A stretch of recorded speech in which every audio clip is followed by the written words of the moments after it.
जी, तो दोस्तों आपको वेलकम कहता हूँ iFactioner.com के हाउ टू ट्यूटोरियल्स में। और आज के ट्यूटोरियल में हम बात करेंगे कि हम अपने इंग्लिश स्पीकिंग स्किल्स को इम्प्रूव कैसे कर सकते हैं। तो शुरू करते हैं। इस ट्यूटोरियल में मैं आपको 8 टिप्स दूंगा जिनके ज़रिए आप अपनी इंग्लिश स्पीकिंग स्किल्स को एनहांस और इम्प्रूव कर सकते हैं।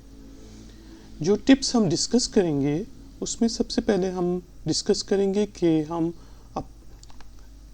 स्पीकिंग स्किल्स को इम्प्रूव करने के लिए हमें अपनी इंग्लिश की लिसनिंग, रीडिंग और राइटिंग स्किल्स को इम्प्रूव करना है।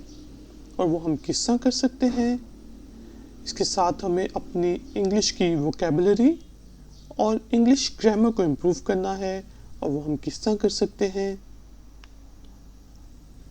अपनी इंग्लिश स्पीकिंग स्किल्स को बेहतर करने के लिए हमें अपने आप से जो हम इंटरेक्शन करते हैं, यानी कि हम जो सोचते हैं और इसके अलावा जो डिफरेंट चीज़ें करते हैं वो इंग्लिश में करनी चाहिए। वो टिप्स मैं आपको दूंगा। इसके अलावा हमें लोगों के साथ कोशिश करनी चाहिए कि हम इंटरेक्शन जो है वो इंग्लिश में करें। वो टिप्स मैं आपको दूंगा। इसके अलावा हमें अपने इर्द गिर्द एक इंग्लिश स्पीकिंग इन्वायरमेंट बनाना पड़ेगा अगर हमने अपनी इंग्लिश को वाकई में इम्प्रूव करना है। उसके लिए कुछ टिप्स मैं आपको दूंगा।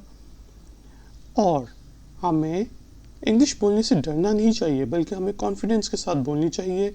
ये हम किस तरह कर सकते हैं, इस चीज़ के बारे में मैं आपको टिप्स दूंगा और ट्रिक्स बताऊंगा।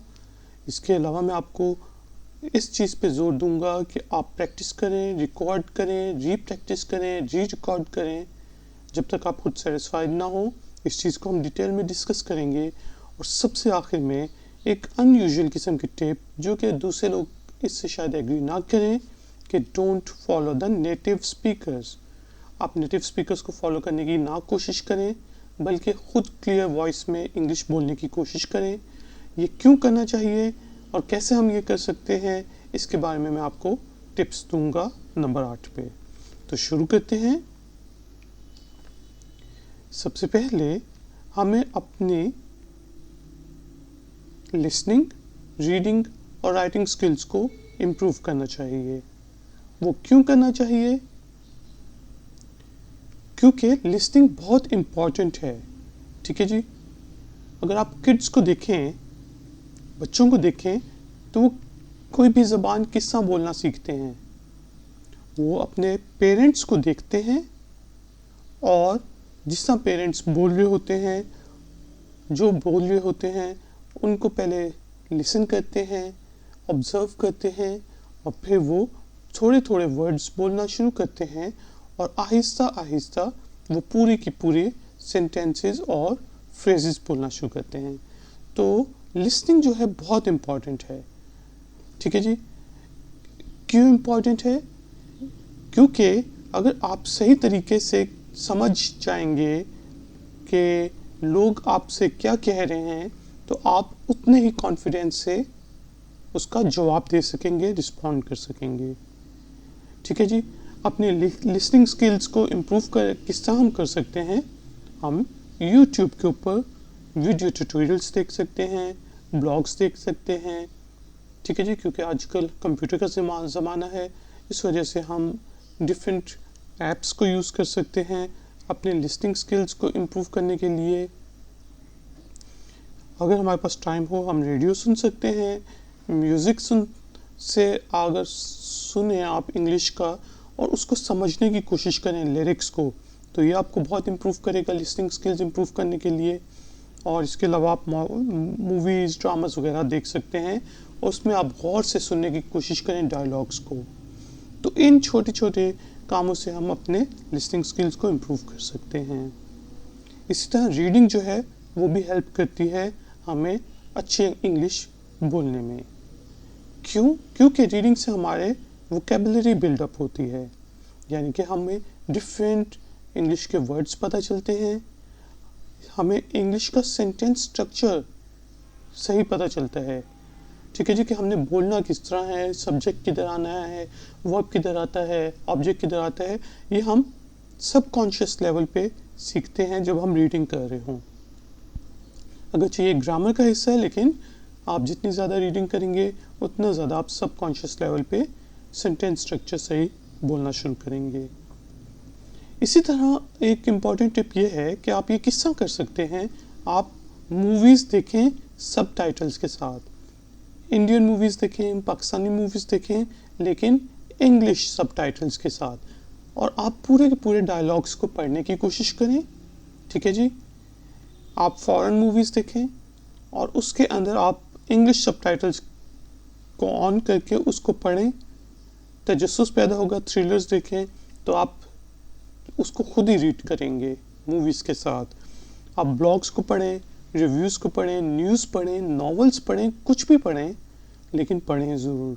इससे आपका इंग्लिश रीडिंग स्किल्स इम्प्रूव होंगी, वोकेबलरी बिल्डअप होगी, सेंटेंस स्ट्रक्चर का हमें पता चलेगा, और हम सबकॉन्शियस लेवल पे हमारी अंदर कॉन्फिडेंस बिल्डअप होगा इंग्लिश स्पीकिंग के लिए।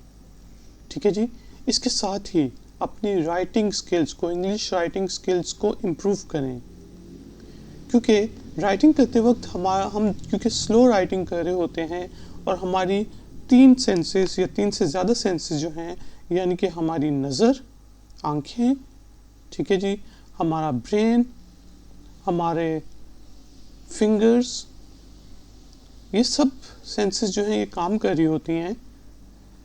तो जितना ज़्यादा हम लिखेंगे उतना ज़्यादा हमें टाइम मिलेगा रीथिंक करने के लिए, ट्रांसलेट करने के लिए शुरू में, और उससे क्या होगा कि हमारी इंग्लिश स्पीकिंग स्किल्स बिल्डअप होंगी, और हम क्योंकि खुद थिंक करना शुरू करेंगे, इंग्लिश के अंदर सोचना शुरू करेंगे, अपने आप से बोलना शुरू करेंगे, तो हमारी इंग्लिश की राइटिंग स्किल्स से इंग्लिश स्पीकिंग स्किल्स इम्प्रूव होंगी।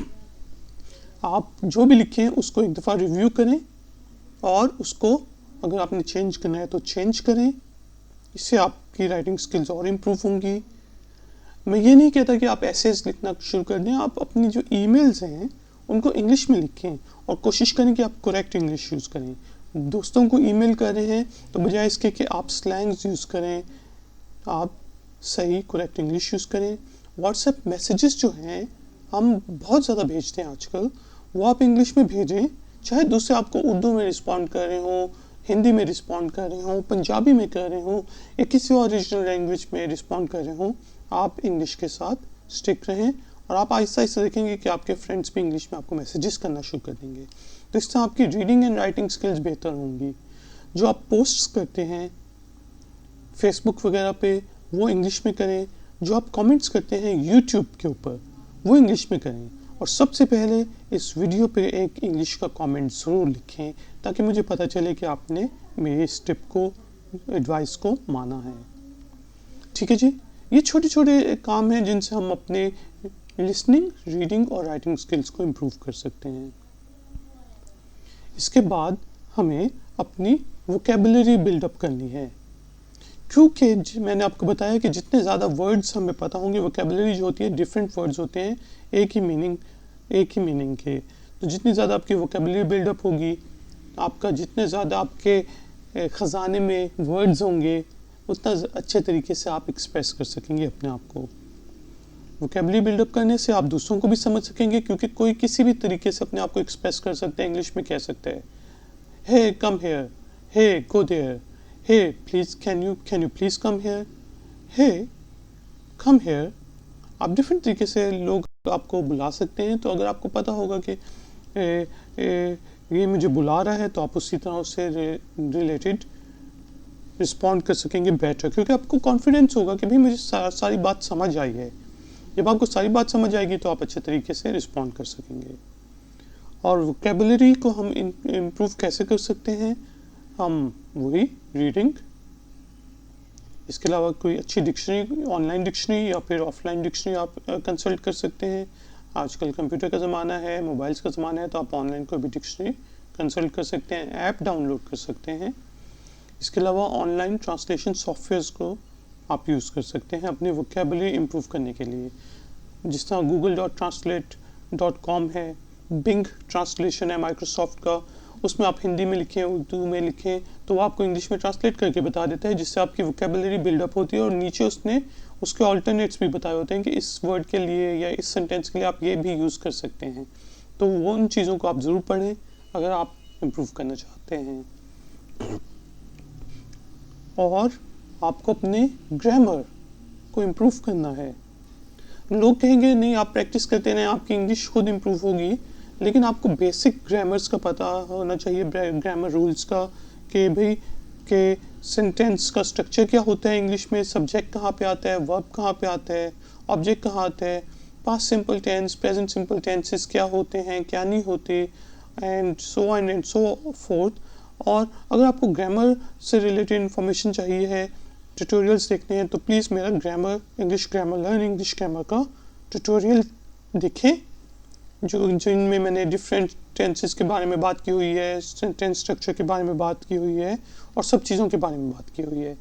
और आप बहुत आसानी से ये सीख सकते हैं। अगर आप इस जगह पे भी क्लिक करें तो आप चले जाएंगे मेरे प्लेलिस्ट के ऊपर। ठीक है जी, ग्रामर आपको अंडरस्टैंड करने में हेल्प करती है और उसी तरह आपको रिस्पॉन्ड करने में मदद करती है। क्योंकि अगर मैं कहूँ आई एम गोइंग, ठीक है जी, या फिर मैं कहूँ I was going, I went, I will go, ठीक है जी, ये सब छोटे छोटे ग्रामर के हिस्से हैं। शायद ये आपको पता हो कि पास्ट सिंपल टेंस है, प्रेजेंट सिंपल टेंस है, पास्ट कंटिन्यूअस टेंस है, जो भी है वो आपको पता होनी चाहिए। और इस तरह बेसिकली आप समझ के उसका जवाब दे सकेंगे कि भाई ये माजी में बात कर रहा है, फेल मतलब हाल में बात कर रहे हैं, मुस्तकबिल के लिए बात करनी है, क्या करनी है। तो इम्प्रूव करें अपनी ग्रामर को। उसके लिए ट्यूटोरियल्स देखें यूट्यूब पे, और ख़ास तौर पे मेरे ट्यूटोरियल्स प्रैक्टिस करें, ठीक है जी। और मेरे ट्यूटोरियल्स के अंदर आप एक्सरसाइजेस भी कर सकते हैं और प्रैक्टिस भी कर सकते हैं। और आप कोई भी अच्छी बुक पढ़ सकते हैं ग्रामर से रिलेटेड, ऑनलाइन ट्यूटोरियल्स पढ़ सकते हैं, और इससे आप अपनी ग्रामर को इम्प्रूव करें। अच्छा जी, ये सबसे आसान चीज़ है जो हम शुरू कर सकते हैं अपनी इंग्लिश स्पीकिंग स्किल्स को इम्प्रूव करने के लिए, और वो है interact with yourself in English. अपने साथ इंग्लिश में इंटरेक्ट करें, यानी कि जब आप सोचें तो आप इंग्लिश के अंदर सोचें, ठीक है जी। हम जो सोचे होते हैं, मैं सोच रहा हूँ अच्छा यार ये ट्यूटोरियल तो बहुत बड़ा हो गया है, अब मैं क्या करूँ, I should think it in English that this tutorial is very long. Will the users be seeing it and so on and so forth? जब मैं इंग्लिश में सोचूंगा तो ऑटोमेटिकली जो मेरे ट्रांसलेशन का टाइम है, क्योंकि हम अपनी नेटिव लैंग्वेज से इंग्लिश में ट्रांसलेट करते हैं, ठीक है जी। अगर आप खुद ही इंग्लिश के अंदर बेसिकली क्या करेंगे, सोचना शुरू करेंगे, तो ये जो ट्रांसलेशन का टाइम है जो हमारे ब्रेन को लगता है, ये कम होता जाएगा और आप फिर ज़्यादा फ्लुएंटली इंग्लिश बोल सकेंगे, ठीक है जी।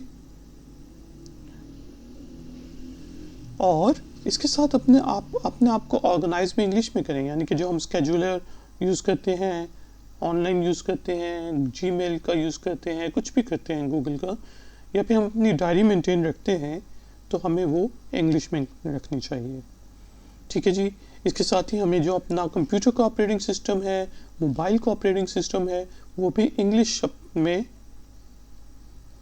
कर लेना चाहिए, क्योंकि शुरू में तो हमें मसला होगा, लेकिन आहिस्ता आहिस्ता जब हम एक दफ़ा यूज़ टू हो जाएं हम इंग्लिश पढ़ने के और अपने ऑपरेटिंग सिस्टम्स को यूज़ करने के, तो वही बात के हमारा जो ट्रांसलेशन टाइम है नेटिव लैंग्वेज से इंग्लिश लैंग्वेज में, वो कम होता जाएगा, और हम सबकॉन्शियस लेवल पे हमें ये मदद करेगा इंग्लिश स्पीकिंग स्किल्स में, ठीक है जी। ये छोटी सी टिप्स हैं कि जिसके ज़रिए आप अपने इंग्लिश को इम्प्रूव कर सकते हैं।